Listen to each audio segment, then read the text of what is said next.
சித்திரை பௌர்ணமி அன்னைக்கு நம்ம ஒரு அருமையான அதே சமயம் பழமையான ஒரு மலையில் இருக்கிற சிவன் கோயில் தான் வந்திருக்கோம்.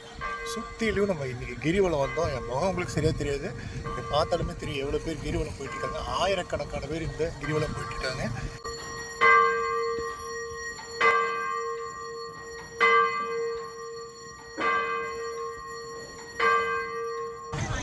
இந்த பதிவில் நம்ம குட்டையூர் அப்படிங்கிற ஊரில் இருக்கிற மாதேஸ்வரன் கோயில் பற்றி தான் பார்க்க போகிறோங்க.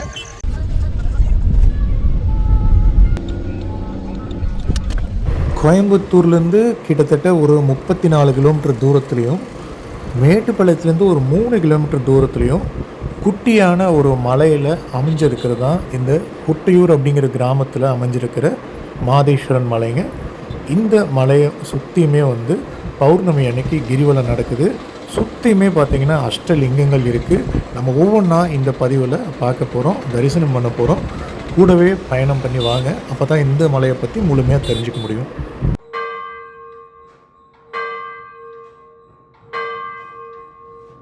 பௌர்ணமி கிரிவலம் தொடங்குறதுக்கு முன்னாடி நம்ம மலை ஏறுறதுக்கு இடதுபுறத்தில் ஐஸ்வர்ய கணபதிக்கான ஒரு கோவில் இருக்குங்க. இந்த விநாயகரை நம்ம கும்பிட்டு அதுக்கப்புறமா நம்மளோட கிரிவல பயணத்தை தொடர போகிறோம்.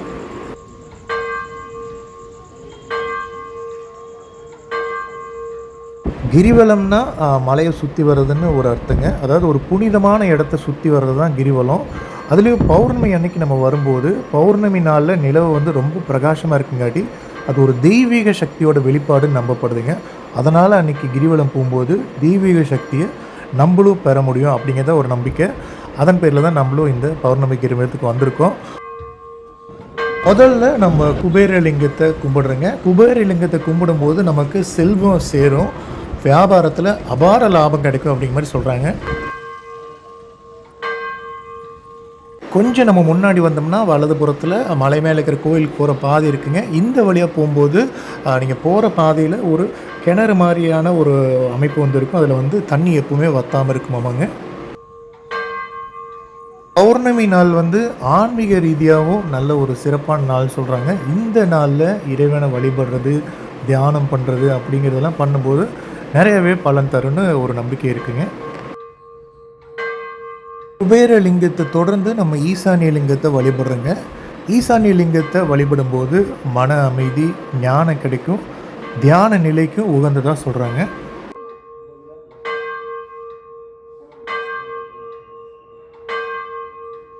ஸோ நம்ம கிரிவல பாதையில் தாங்க இருக்கோம். சித்ரா பௌர்ணமிக்கு கிரிவலம் வந்தங்காட்டி ஒரு மாதிரி இந்த மலைக்காடே ஒரு மாதிரி கருகி போய் கிடக்குது. கொஞ்சம் இடங்கள் தான் பச்சை இருக்குது. கிரிவல பாதை முழுவதுமே நல்ல ஒரு தார் சாலையை போட்டு வச்சுருக்காங்க. ஸோ மேலே கோயில் இருக்குங்க. நம்ம முதல்ல கிரிவலம் போயிட்டு அப்புறமா அப்படியே கோயிலுக்கு போகலாம். இந்த மாதிரி கொஞ்சம் கீழே போகிற மாதிரி இருக்குது.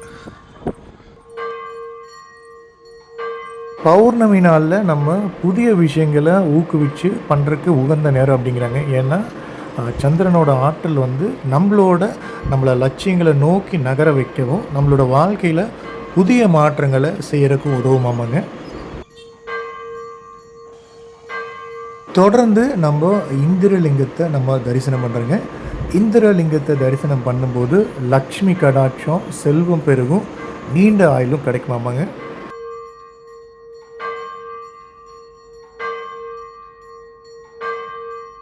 தொடர்ந்து நம்ம கொஞ்சம் முன்னாடி போகும்போது இந்த கொஞ்சம் படிக்கட்டுகள் இருக்கிற பாதை வழியாக நம்ம ஏறும்போது அர்த்தநாரீஸ்வரர் சந்நிதி அடையிறங்க. உங்களுக்கே தெரியும், அர்த்தநாரீஸ்வரருங்கிறது சிவபெருமானும் பார்வதி தேவியும் இணைஞ்சு சரிபாதியாக காட்சியளிக்கக்கூடிய ஒரு உன்னதமான வடிவங்க. இது ஆண் பெண் சக்திகளோட பிரிவரியாக ஒற்றுமையை தான் நமக்கு உணர்த்துது. எவ்வளவு பக்தர்கள் போகிறதையுமே நீங்கள் பார்க்க முடியுது பாருங்கள்.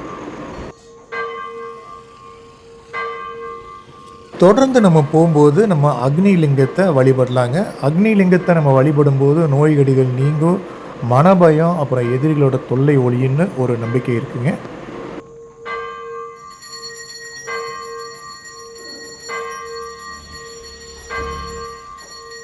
பௌர்ணமி நாட்களில் நிலவோட ஒளியில் கிரிவலம் வரும்போது மனசில் இருக்கிற எதிர்மறை எண்ணங்கள் எல்லாமே நீங்குமாமாங்க. தொடர்ந்து நம்ம யமலிங்கத்தை தரிசனம் பண்ணுறோங்க. இவரை தரிசனம் பண்ணும்போது யமபயம் நீங்கும், பண நெருக்கடி தீருமாமா, சகோதரர்களுக்குள்ளே இருக்கிற ஒற்றுமை இன்னும் பலமாகுமாமாங்க.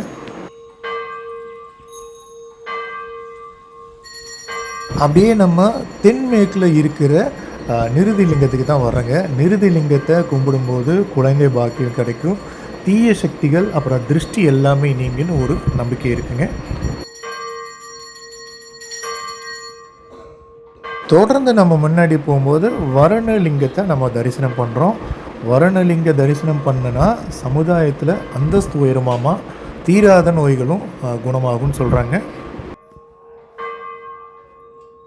அடுத்ததாக வாயுலிங்க தரிசனம் பண்ணுறேங்க. வாயுலிங்கத்தை தரிசனம் பண்ணும்போது கண் திருஷ்டி கழியுமாமா, அப்புறம் இதயம் சுவாச நோய்கள் குணமாகும்னு ஒரு நம்பிக்கை இருக்குங்க.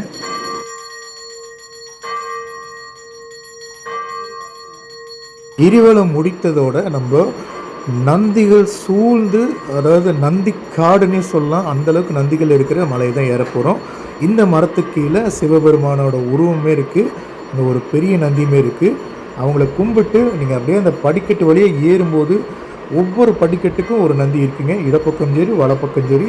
பௌர்ணமி நாளில் போன பாருங்கள் எப்படி இருக்கு பாருங்கள், அப்படியே நந்திகளாக இருக்கும். எல்லா படிக்கட்டுகளுமே இப்படி தான் இருக்கும், மலை உச்சி அடையிற வரைக்குமே. நம்ம சித்ரா பௌர்ணமி அன்றைக்கி போனங்காட்டி நல்லா இரவு நேரத்தில் வெளிச்சமே இருந்தது, ஆயிரக்கணக்கான மக்களுமே இருக்கிறத நம்ம பார்க்க முடிஞ்சுதுங்க. அதுவும் இதெல்லாம் வந்து நந்திகள் பாருங்கள், ஒவ்வொன்றும் ஒவ்வொரு விதமாக இருக்குது. மாடுகளுக்கு ஏதாவது பிரச்சனை அப்படிங்கும்போது இங்கே இருக்கிற சிவனை கும்பிட்டு தீர்த்தம் வாங்கிட்டு போய் மாடுகளுக்கு கொடுக்கும்போது மாடுகள் உடம்பு சரியாகுதுன்னும், அதனால தான் இங்கே நந்தி சிலைகளை வந்து வைக்கிறாங்க அப்படிங்கிற மாதிரி சொல்கிறாங்க. இங்கே நாய்களுக்கான, அதாவது பைரவர்களுக்கான சிலையுமே நம்ம அங்கங்கே சில இடங்களில் பார்க்க முடியும்.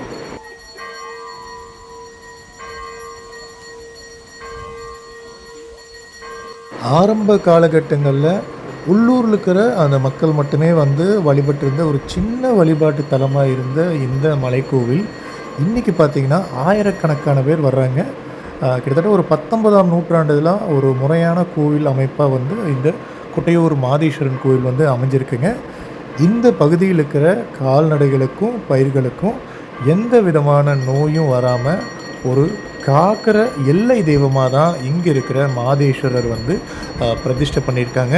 அவர் தான் இங்கே ஒரு எல்லை காவல் தெய்வமாக இந்த மக்களுக்கு வந்து அருள்பாலிச்சிருக்காருங்க. மேலே மலை உச்சியில் இப்போ இருக்கிற கோயிலில் எடுத்துகிட்டு இப்போ புதுசாக ஒரு பெரிய ஒரு கோயிலை வந்து உருவாக்கிட்டு இருக்காங்க.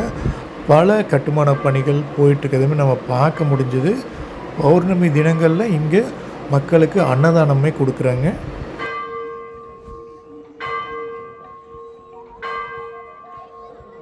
இரவு ஆக ஆக நீங்கள் பார்த்தீங்கன்னா பக்தர்களோட எண்ணிக்கையுமே ஜாஸ்தியாகிட்டே இருக்குங்க. பாருங்கள், படிகள் எல்லாமே நிறைஞ்சு வழியுது. எல்லாருமே மேல் நோக்கி தான் வந்துட்டு இருக்கிறதுமே நீங்கள் பார்க்கலாம். அவ்வளவு பக்தர்கள் கூட்டங்க பாருங்கள்.